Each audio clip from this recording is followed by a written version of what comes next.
Hey guys, welcome back to another episode of the Music Den. I'm your host, Armando Venditti. Hoping you guys are having a good day and that you're looking after yourselves and one another.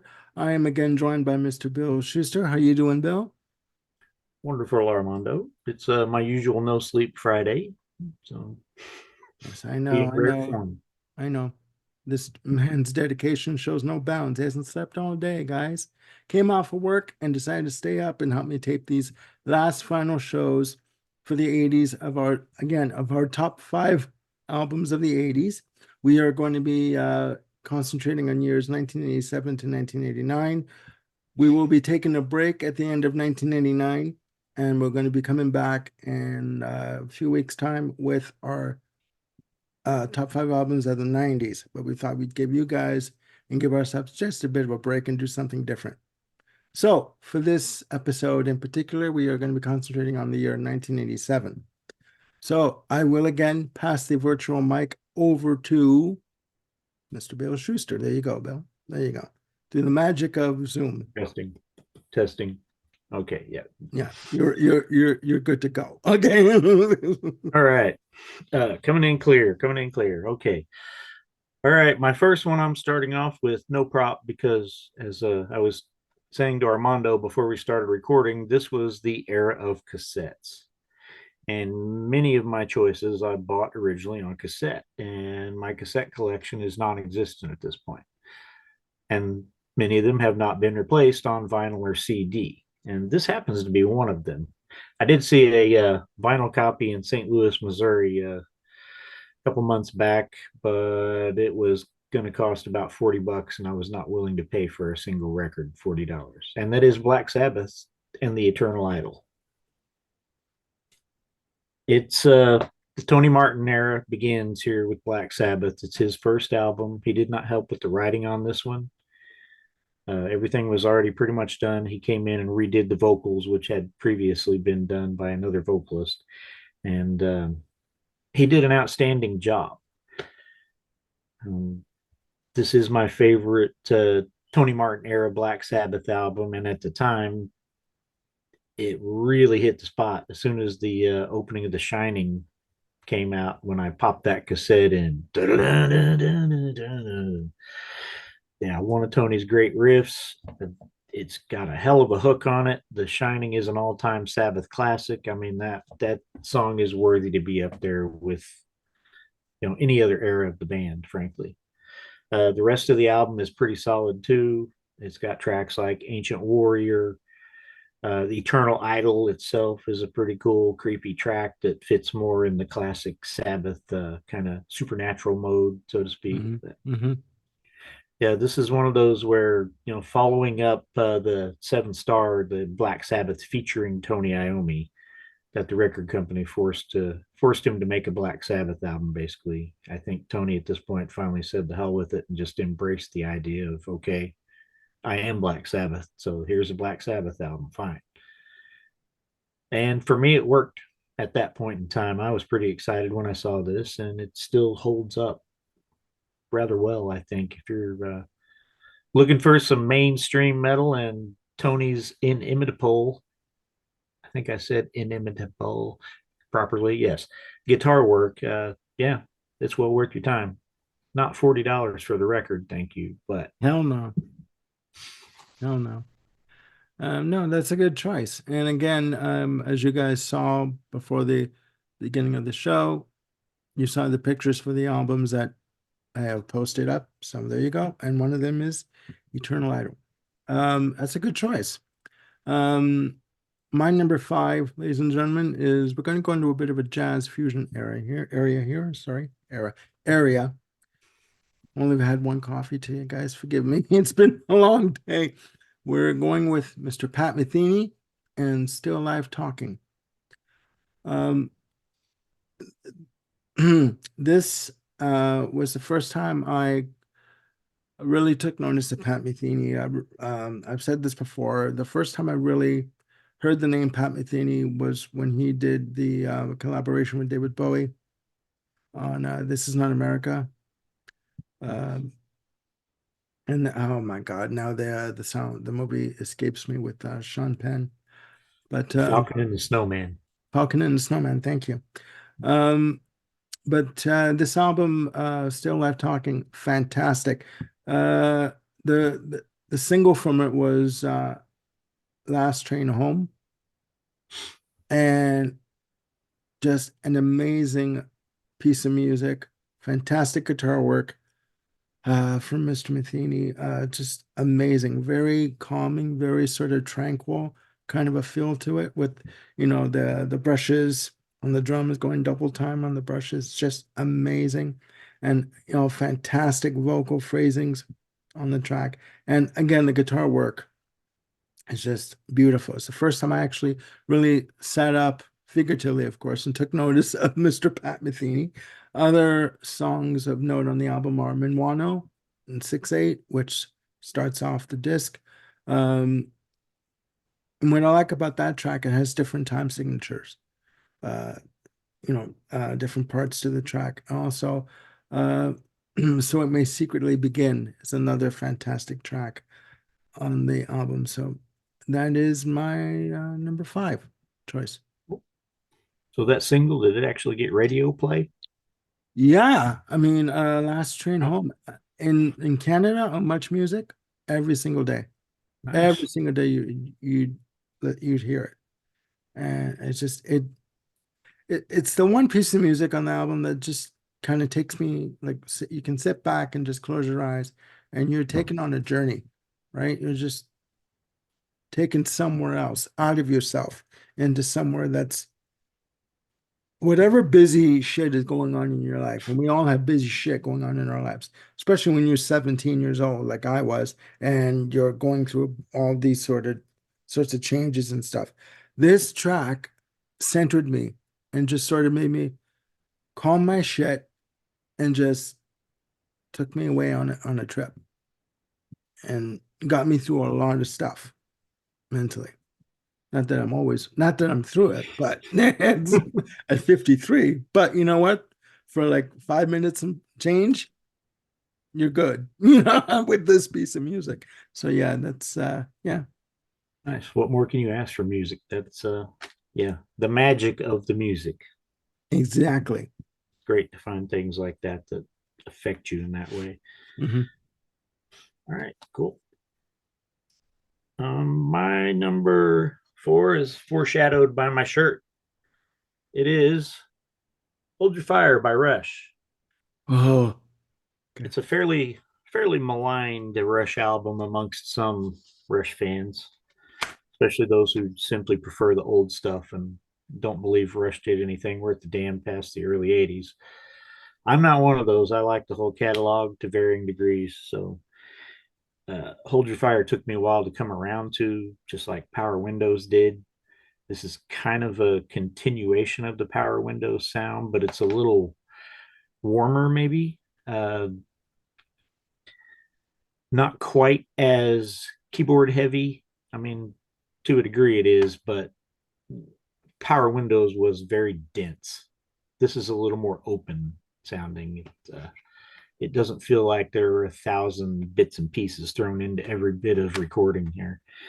This, of course, has Time Stand Still, which is one of the all time great Rush songs, one of Neil's best lyrics. I think that really, the older we all get, the more it may resonate.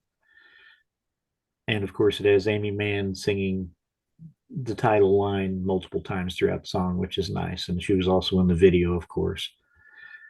Yeah, it's a very touching song. Of course, Force 10 was the other single. A big song I want to talk about here is very hated amongst hardcore Rush fans is Taishan. I think Taishan is a lovely song. I like it a lot. It's not meant to be YYZ. It's not meant to be Cygnus X1. It's meant to be just this lovely little peaceful journey to China and the feeling of serenity that comes with that journey. And it does that quite nicely. This is not them supposed to be playing to their limits. They can do other things, folks. They don't always have to show off. I know they don't even necessarily care for this song from what I've read of their comments, but What do the artists know? Hmm. Yeah, Hmm. I still like it quite a bit. So yeah, this is uh, a very different Rush album from what they had made early in their career and from what they would make after. But it it is a nice little side trip essentially. This and Power Windows, they work well together. And, yeah, I'm glad they exist. It adds to the variety that is Rush. That's why they're so magical to me. So yeah, Power Windows. Or I mean, sorry, Hold Your Fire. Number four. It's a good choice. It's a good choice. Um, yeah, I've always just quickly, I've always liked Time Stand Still. Even when even at 17, the lyrics were not lost on me. You know, summer's going fast, time getting shorter. Kind of, it's like, you know, old friends growing up, old, like it's just the only thing that's constant in life, guys, is change. And to some people, that's a scary concept, you know. So I completely get what you're talking about. So yeah. Um, my number four is, ladies and gentlemen, is The Cult with Electric. Um, to me, okay, just a bit of background, there were two versions of this album that were recorded. Um, and this was the second version, I believe, that was recorded with Rick Rubin as producer. This they kind of walked away from the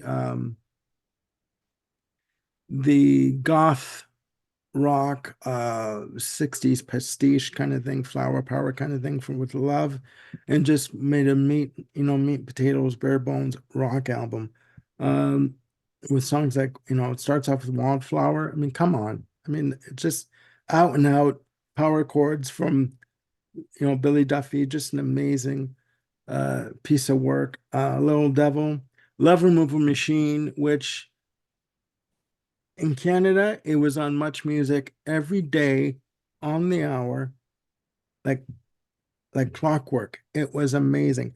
Fantastic guitar solo by Billy Duffy. Amazing gut-wrenching vocals done by Ian Astbury. Like, just the different sections of the track and the guitar solo by Billy Duffy, forget about it. Just, you know what? Ring the bell. That's it. Fight's over. It's done. You know what I mean? They even do a version of which the record company um, wanted them to do. They do a version of uh, um, Born to Be Wild, and they didn't even want to do that. If I remember reading it correctly, it was a record company thing. You have to, just do this. It's a slowed down version of the original. Other songs I know, like Electric Ocean, just a really good balls to the wall rock album. And this album went platinum in Canada. I think it went gold in the US, but it was all over the airwaves in terms of music stations and video music stations in Canada. So. That's my number four. I didn't realize they did Born to Be Wild cover. Another cult also did a slowed down cover of Born to Be Wild. Blue Oyster Cult did a cover of it back in the 70s. That appeared on their Workshop of the Telescopes two-disc compilation that came out many years ago. Okay. No, I didn't know that. That's cool. And it's actually a pretty interesting version. They also did a live version too, but yeah, I kind of like the slowed down studio version. Yeah, No, that's so cool. That's cool. apparently, if Cult is in your band name, you're required to do a slowed down cover of Born to Be Wild. Yeah. Yeah, I guess so. I guess so. And a little bit of a spoiler alert. I'm going to be doing an album ranking of the Cult in the next couple of weeks. So stay tuned for that. But yeah, no, that is my number four. My number three is the album that made this band superstars. This is a massively successful album, multiple singles from it. At this point in time, I think it's uncool to actually say you like this album. Uh, but I don't care. It's still brilliant. It's still their masterpiece. It's the Joshua Tree by U2. I love this album. I don't care how overplayed the songs are. I don't care how far Bono's head is up his own ass at this point in time. At this point, this was when they were still a very popular cult band while making this album. Essentially, this is the one that put them on the next level and kind of changed some things. But I think this is kind of the last pure shot of U2 before they started really believing their own hype. Not that they never did anything good after this. I'm definitely not saying that, but this thing though is a near perfect album. The hits are great. Obviously, everybody knows Where the Streets Have No Name. Still haven't found what I'm looking for. With or Without You, and Bullet the Blue Sky. But the tracks on side two, especially I think Red Hill Mining Town, is absolutely brilliant. It's this one of Bono's most heart wrenching vocals, and it's just a very touching song. Uh, the Edge is doing his thing on here. He does this cool intro part in Trip Through Your Wires, which is a little bit off his beaten path. He usually has his very distinctive sound. He's experimenting a bit here. Um, yeah, it's overplayed, but it actually had a good reason for being overplayed. It was a well deserved hit and remains a legendary album. I couldn't leave it off here. Yeah, I've owned it in multiple formats, and when the next format comes around, I'll probably get it in that format too. So, number three, the Joshua Tree. Good choice. We did not discuss our list, ladies and gentlemen, before we did this episode. My number three is U2 and the Joshua Tree. This album was everywhere in 1987. It exploded, and it put U2 on the map. I remember when U2 announced their tour, they chose Toronto to do the announcement, and they chose the El Macombo Club to do a press conference. Um, a club, a music venue that has historical significance in that it was the same club that the Rolling Stones did their impromptu live performance in March of 1977 with April Wine opening the show. But I digress. Get Elma Combo 77 from Rolling Stones, please, guys. Double CD on Polydor Records. Um, this album, Joshua Tree, I mean, again, it was all over the radio, all over MTV, all over Much Music. You know, what can be said aside from what Bill had just said, where the streets have no name. Uh, I still haven't found what I'm looking for, With or Without You, my favorite track on the album. Uh, Running to Stand Still, Mothers of the Disappeared, Red Mining Town. It had the hits, but it had a depth to it that um, some people would say that U2 sold out. Some people would say that this was just a natural progression for the band. I think it was a natural progression. Is this album overplayed? Fuck yeah. It is. It is. Is it good? Fuck yeah. It is that good. I kind of think that the the definitive performance of live performance of Running to Stand Still is done on the YouTube Pop Mart tour, Zoo TV tour concert that was done in Australia. If you can check that out on YouTube, if it's available, check it out. It is mind blowing. Um, I I had this on vinyl. I had this on CD somewhere in the house. I did not invest in the multiple formats it has been released ever since because I have a mortgage to help pay for. But it is an album that I would say it's U2's seminal album for the 80s. In the 90s, it would be a different story. I'll get to that when we get to the 90s in a few weeks.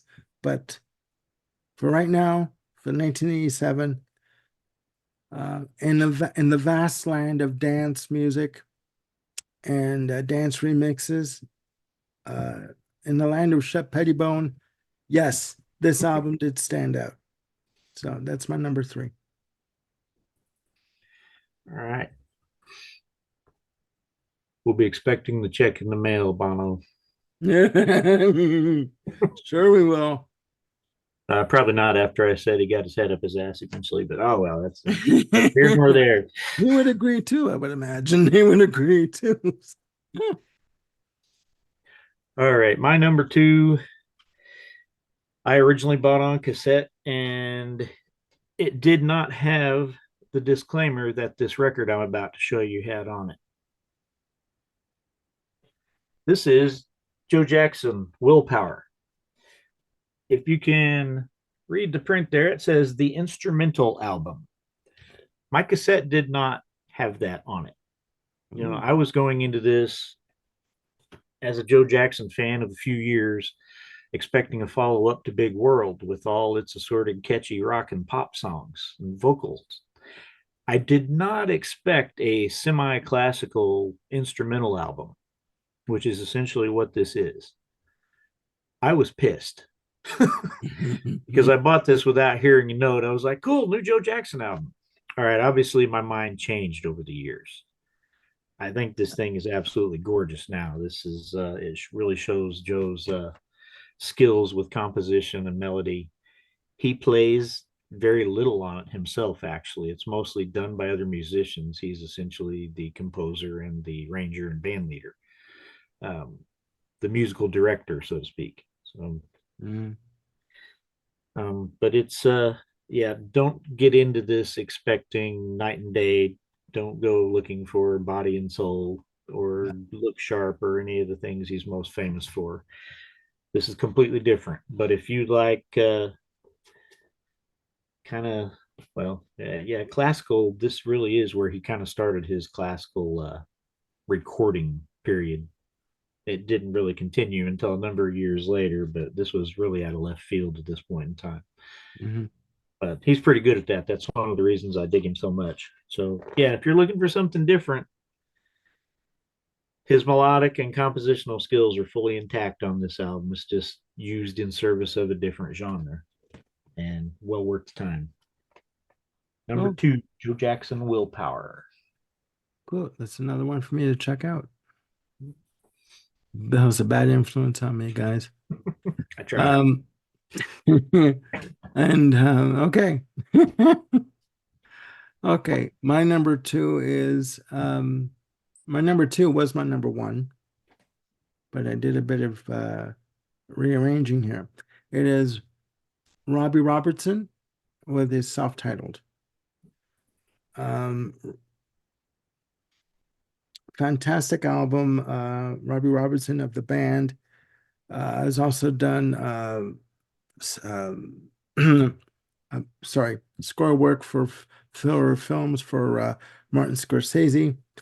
Um, this album basically again was all over Canadian music channels, video channels um, in the 80s. Songs like Fallen Angel, Showdown at Big Sky, Broken Arrow, which Rod Stewart did a cover of, but I prefer the original.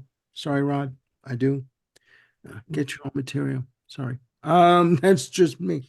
Um, that again, Fallen Angel was it's the lead off track on the album. It features Peter Gabriel on backup vocals. The track itself is dedicated to Richard Manuel from the band who had passed away from an overdose. Um, just the arrangement of the track and it's a Peter Gabriel's vocals on this are very powerful, but at the same time they're very ethereal, very textured, very layered vocals that he delivers along with Robbie Robertson. Just beautiful, just amazing. Also on the album, you features contributions from the Bodines on Showdown at Big Sky, Sweet Fire of Love featuring U2. You could, you can tell the Edge's guitar on the track at the beginning. And the band are credited as co-songwriters on the track. Somewhere Down the Crazy River, okay, again featuring the Bodines, and the the final track, Testimony, which is another U2 collaboration. Just an amazing album. I've known of this album since it came out, and I've only known of the hits, but when I listen to the album as a whole, it is it is a cohesive piece of work. You know, are the other tracks, are some of the other album tracks as strong as these? No, but you know what? These tracks I mentioned carry the album through. So that's why it's my number two. Yeah, that I remember somewhere down the crazy river, Showdown at Big Sky, and Broken Arrow all got a pretty fair amount of radio play around the St. Louis, Missouri market too. And I swear I remember seeing, I'm pretty sure all three of those videos for them got a fair amount of play at the time too. Yeah, which Yeah, is kind of funny after all those years in the band where he had all the other members of the band sing lead on the songs that he wrote. And here he finally put out his own album. Oh, you can sing, Robbie. Interesting. Okay. yeah, no, Kind of. he is. Oh my God, he is a powerhouse too, Yeah. as a guitarist. And yeah, and I mean the video for Somewhere Down the Crazy River features Maria McKee from Lone Justice, and who were also on Geffen Records at the time. So yeah, yeah, it's a fantastic album. It is. All right, cool. All right. My number one, he continues his streak. He had a streak of number ones from 73 to 83 with his band. In 1984, he got another number one for me. And here's his second solo album. It's Roger Waters with Radio Chaos. Okay. Yet again, something about 1987. This is another often much maligned album from the general fan base that would like Roger and or Pink Floyd. People hate this album. Roger doesn't even like this album. No, he doesn't. I mean, I get it. It wasn't quite what he wanted it to be, but to teenage me, well, yeah, barely teenage. I was 19 in 87. So yeah, it hit the spot. It took me a while to get the story. He did pack a very dense story into a single record in just 8 songs. Luckily, there are, extensive notes. You got the basic description of the story here. If you can read this very 80s neon green on black, you got all the lyrics and everything. So if you really want to dig into it, all the information you need is here. Mhm. But yeah, it took me a bit to come around to some of this. I thought Radio Chaos was kind of weak as the lead single because it just seemed like it was very repetitious. Sorry, Radio Waves, not Radio Chaos. Uh, Saying Radio Waves over and over again. That I came around to that too, obviously. But initially, the songs that really stood out were Who Needs Information and The Powers That Be. Those kicked my ass right off the bat. They say the toothless get ruthless. You better run on home. Oh man, the powers that be. Yeah, it's Mhm. classic Yeah. Roger. Uh,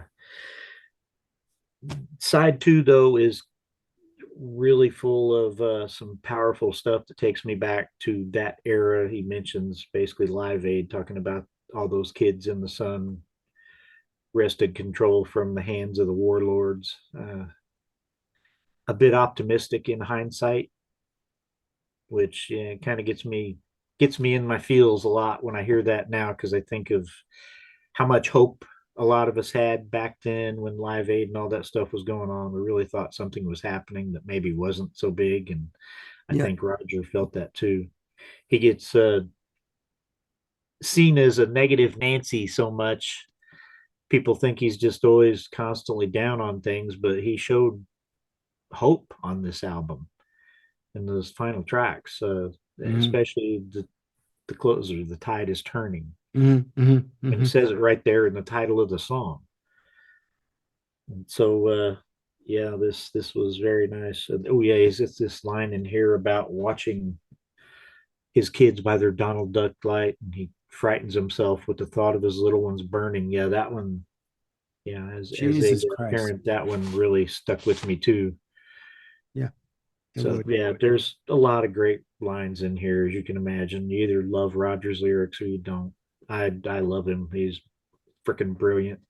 Hmm. So yeah, lots of his classic lines in here. And the music, this is one of those odd times where he doesn't have a superstar guitarist. Andy Fairweather Lowe is the prime guitarist here. You know, Hmm. no Eric Clapton, no Jeff Beck, no David Gilmour. Just Hmm. but Andy acquits himself quite well. There's no need for a superstar guitarist on this album. This thing screams 1987, and it needs to. That's where it was made. It's supposed to represent that time, and I'm glad it does. Hmm. Hmm. So, yeah, Roger Waters, Radio Chaos, number one. Yeah, I tried to get a copy of that on CD. It's no longer available. I have Uh, it on CD also. from my local record store.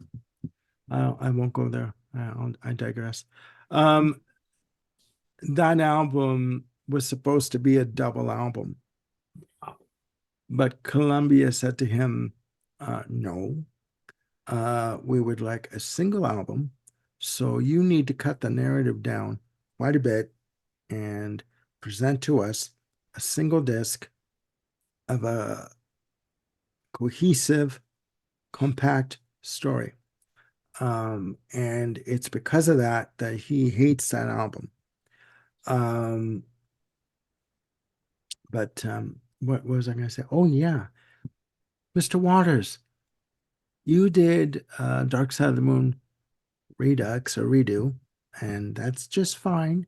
Why not do a re-recording the way you wanted to have it done of Radio Chaos? Yes. Do it the way you want to do it, but yet have live drumming on it. How's that? Do away with the Moog synthesizer or the bass synthesizer and do some live musicianship on the album. But that's just my very humble opinion. Okay. Okay. There's That's a room good for choice. both. We'd still have the original. So, but I would love to hear, in addition to that, exactly what you were talking about. I'd Yeah. love to see the fully expanded, Yeah. do it while you're still with us, Roger. Come on. Well, why not? I mean, yeah. Show us what you meant to do. Do it properly. You know, I mean, okay.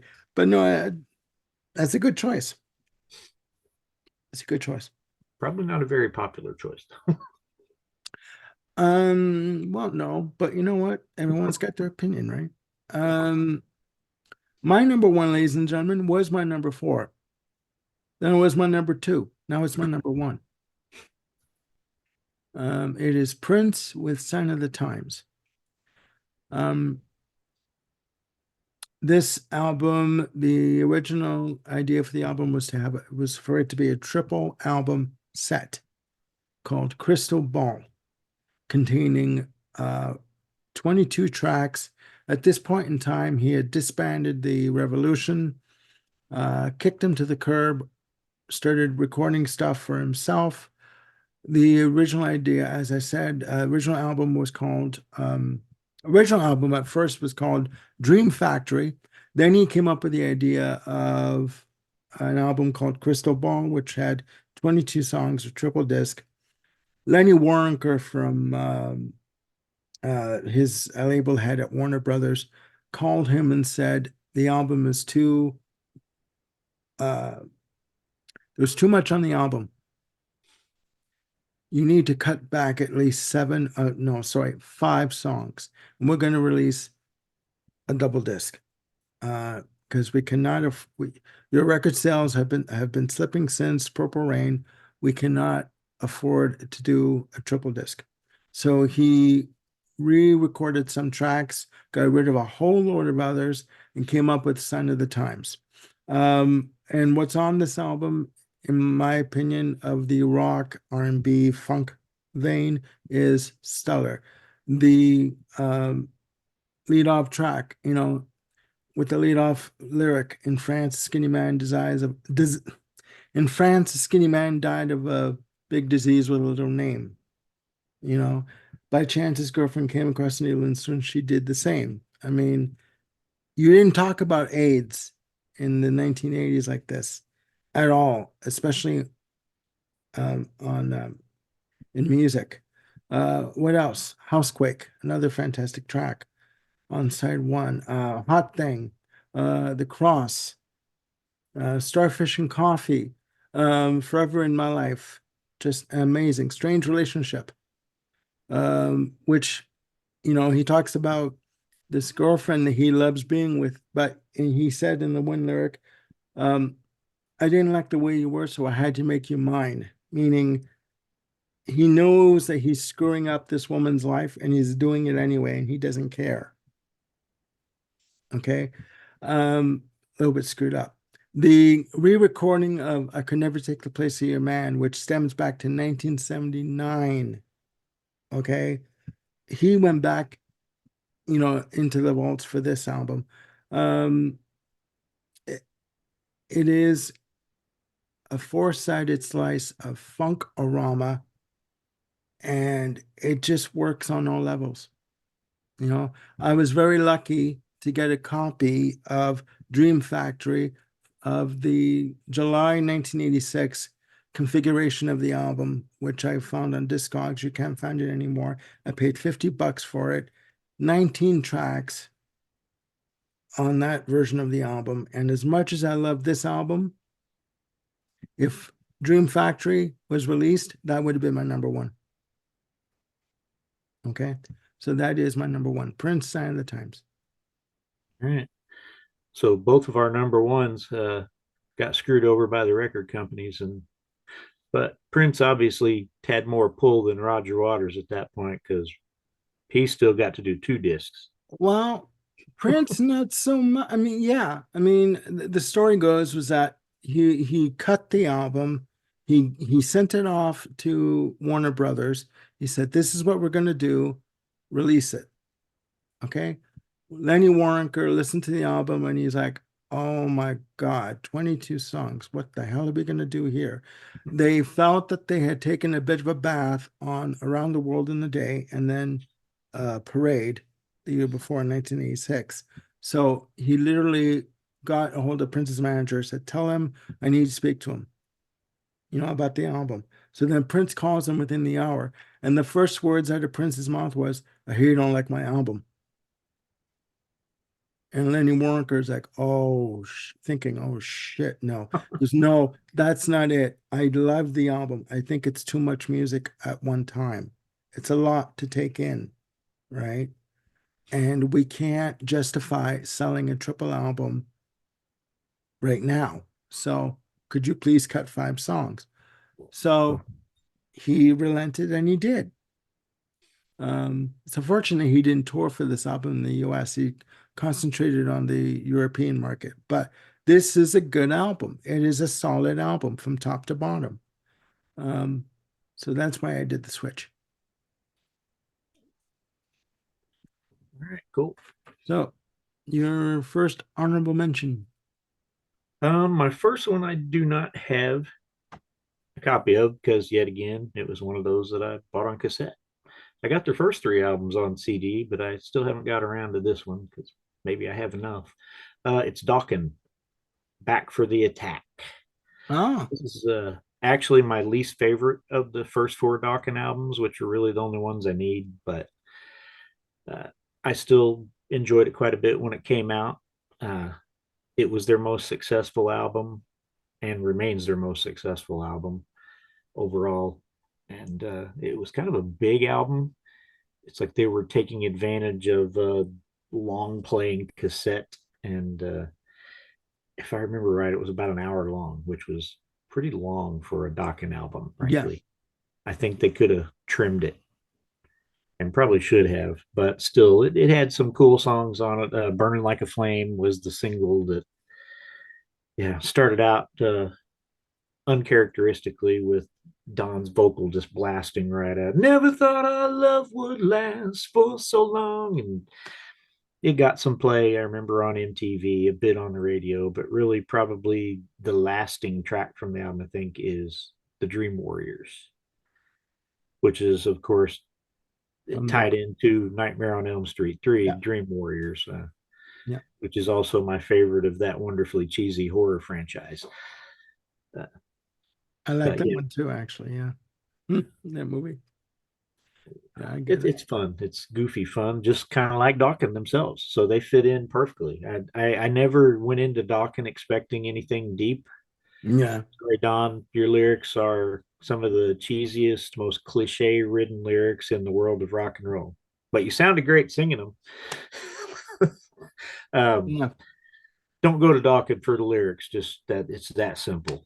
That yeah, True enough. yeah. True enough. It's a good one. But and in speaking of no lyrics, Mr. Scary is featured on this album also, which is an instrumental, which shows off one Mr. George Lynch, who remains a brilliant guitar player to this day. Frankly, he should have been one of the guitar superstars of the 80s. He should have been right up there with the likes of Eddie Van Halen and Randy Rhoads. I think he got short shrift being in Dawkins. They just weren't quite on the level of some of these other bands then, but he's still absolutely a brilliant guitarist. So Hmm. yeah. So yeah, it's not my favorite Dawkins album, but it's still good fun when I'm in the mood to go back and relive that period. It's a pretty solid album all the way through, worthy of an honorable mention for this year. That's cool. That's good. That's a good one. Um, my first honorable mention, ladies and gentlemen, is either going to piss off some people or they're going to agree with me. It's Pink Floyd with Momentary Lapse of Reason. Oh, right. There we go. You are consistent there, Bill. Um, yeah. First album without Roger Waters, the big kerfuffle going on that went on. Sorry about him claiming that without him there was no Pink Floyd. He in 1985 wrote Columbia and Harvest Records respectively and said, "I am no longer in the band. I am I am requesting that you no longer honor the band's contract, um, because basically without me there is no Pink Floyd." Mr. Waters, get over yourself. Okay, I'm sorry. It had to be said. I've seen you in concert. You're fantastic, but get over yourself. Get over your ego. Um, it is a good album, produced by Bob Ezrin.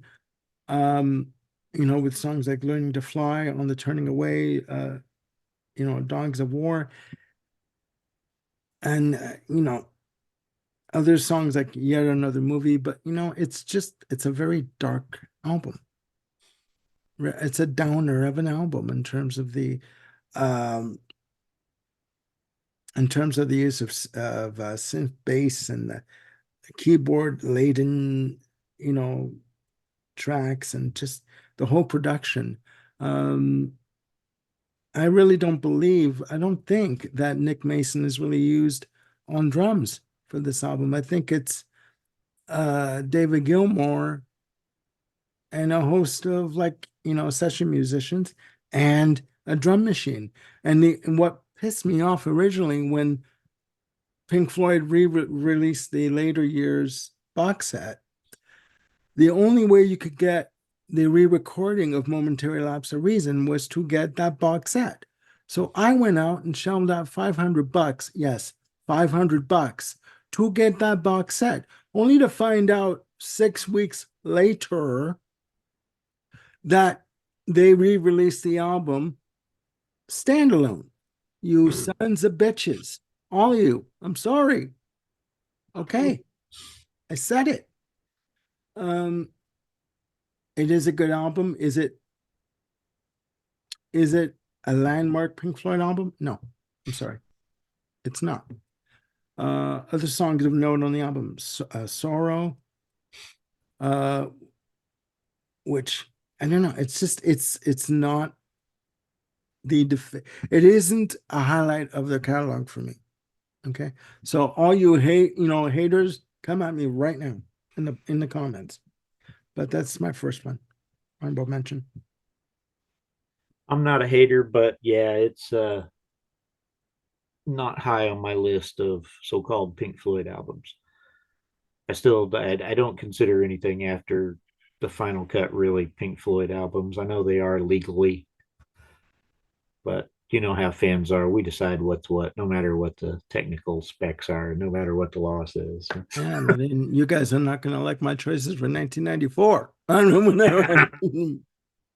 No, it's been a I enjoyed the singles off of A Momentary Lapse of Reason. Obviously, it's not on my list. It didn't move me in the way that this did, but Roger is my main focus in the overall Pink Floyd vibe. I love Dave as guitarist. He's one of my favorites, but frankly, I'd rather listen to his solo album that came out before this, About Face, rather than A Momentary Lapse of Reason. He Mhm. might as well have called this a solo album because, as you had said, I mean, it really kind of is and was meant to be some.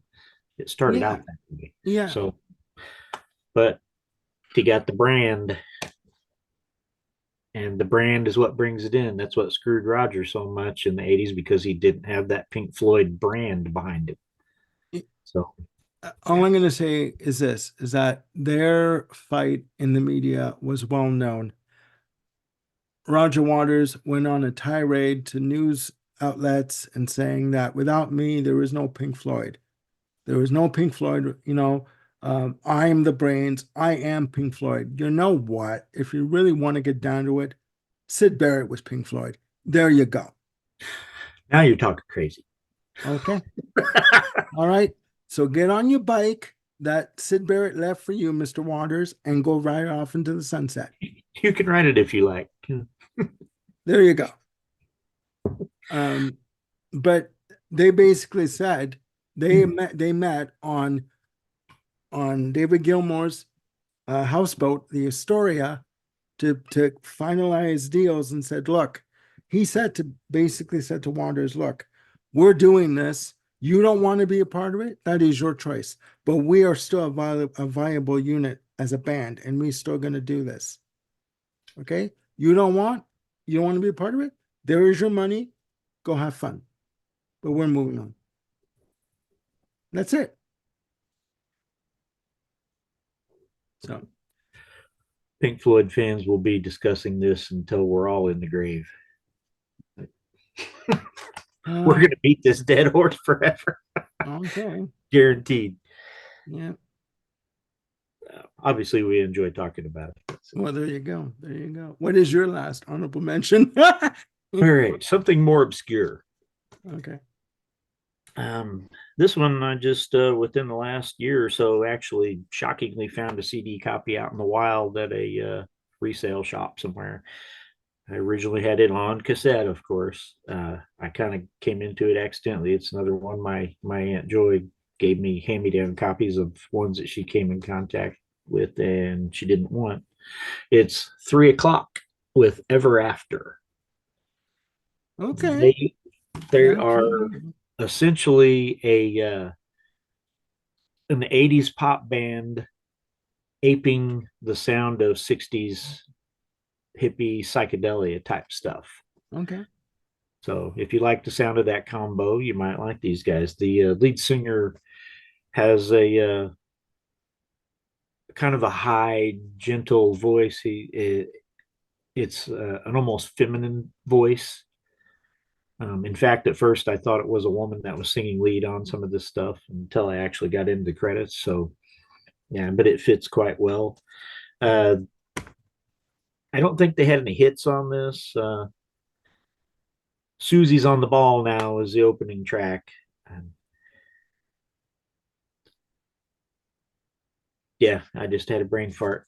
I died right there. Oh, wow. Yeah, really, I don't have any particular thing more to say about this album other than if you think that the Mhm. combination of an '80s pop band with '60s hippie psychedelia sounds good to you, this is it's fun to search out. If nothing else, I'm sure you can find it on YouTube. Just check out a few tracks. Cool. It's yeah, a catchy, relaxing listen, and it is on the IRS label for all you folks who appreciate that classic real alternative before alternative was alternative label. Okay. Cool. Cool. Um, my last honorable mention is Now Comes the Hate Mail. Fleetwood Mac with Tango in the Night. I I had this album when it came out. I got it as my 17th birthday present from my sister Carmela. Um, she always knew what to buy me, guys. She always knew to buy me records. Because I wasn't running out chasing girls. I can't run, I can't walk. There you go. So she always would buy me records, and she bought me this for my birthday. And 12 tracks, I liked it when it came out. When I listened to it, I thought it was great. I like side one. Side two was always a bit off for me. Side one, you've got the singles Big Love, Seven Wonders, um, Everywhere, um, Caroline, Tango in the Night, title track, Mystified. Side two, you've got, Little Lies, Family Man, um, Isn't It Midnight? Uh, Welcome to the Room, Sarah, You and I Part Two, which I love. Um, oh, also, Will I See You Again?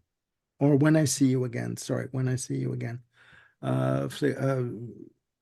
Stevie Nicks acoustic composition.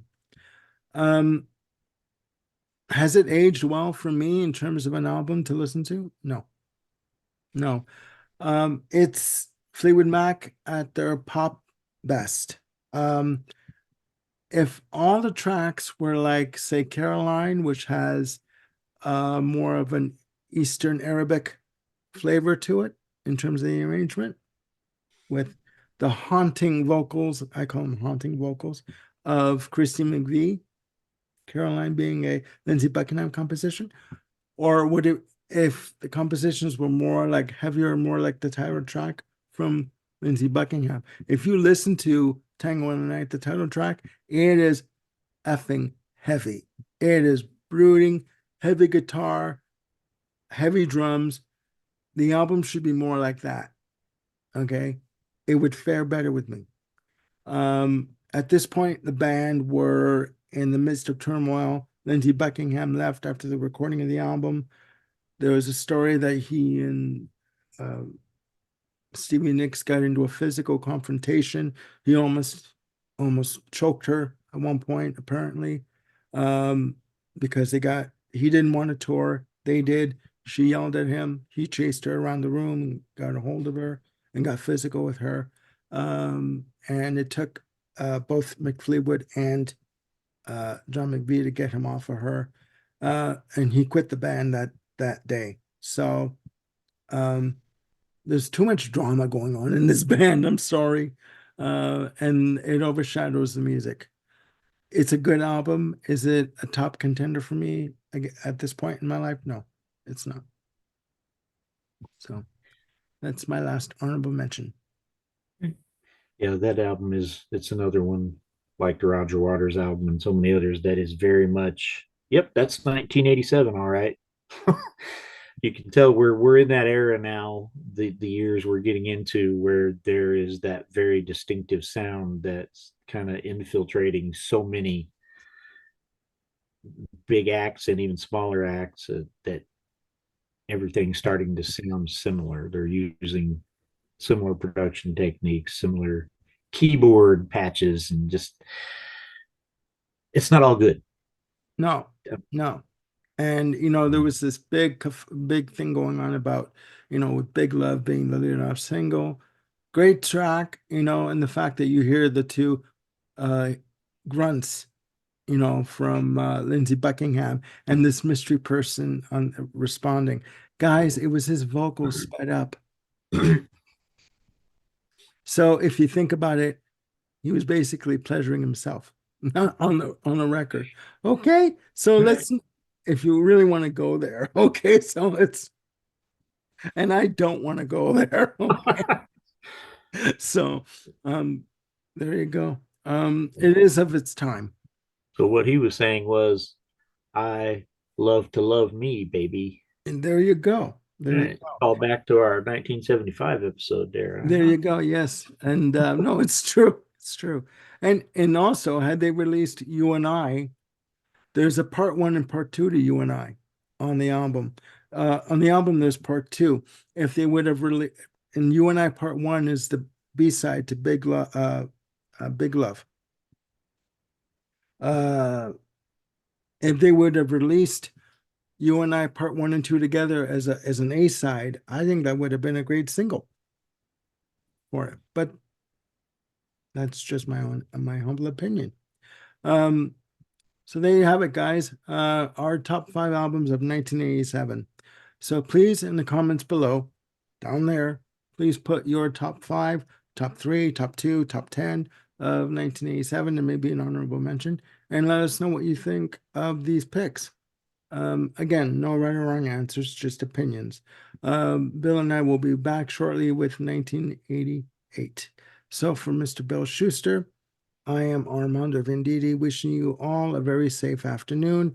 Please again look after yourselves and one another, and click the like and notification bell to keep yourselves on top of any new content that I've got coming up. And once again, for Mr. Bill Schuster, I am Armando Venditti, wishing you a good day. Bye for now.